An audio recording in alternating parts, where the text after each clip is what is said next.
Oy, my loves, pahabol dahil sa Valentine's Day. Kay na inihatag na ko agad today. Kuan, kana naong nagkuan mo gabi ganina. Ano naong nag-car shopping. Ayan, from Toyota Davao. Happy Valentine's. Nanghatag sila kanina. Dahil nanghatag po sila og kanang kuan. Hay na yung popcorn. Sweet. Nice, no? Nice ilang pakulo.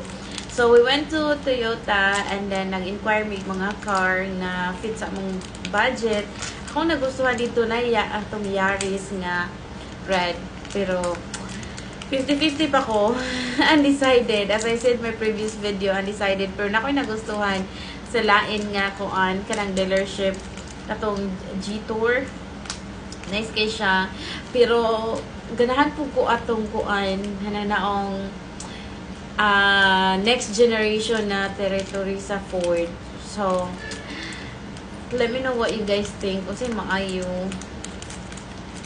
Kaya kana naman fit sa mong budget. Kanang mga under 1.5 na kung ano. So, I don't know which one is nice. Pero, ganahan ko atong sa G-Tour kay nice kay iyahang it's more room. 7-seater na siya. And sporty siya lang tawon. Nice review man po ang G-Tour. Pero bago lang siya sa market. So, I don't know. Pero kuan sila kanang 10 years warranty bumper to bumper.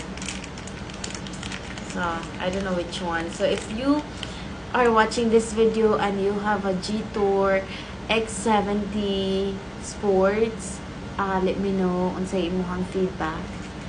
Maybe, you know, I would consider. Kaya 50-50 pa ko which one katong territory next generation na Ford or Yaris. Yaris is way cheaper than the G-Tour and the next generation na territory sa Ford.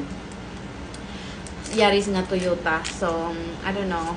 And this is from Toyota Davao. Happy Valentine's, Toyota Davao.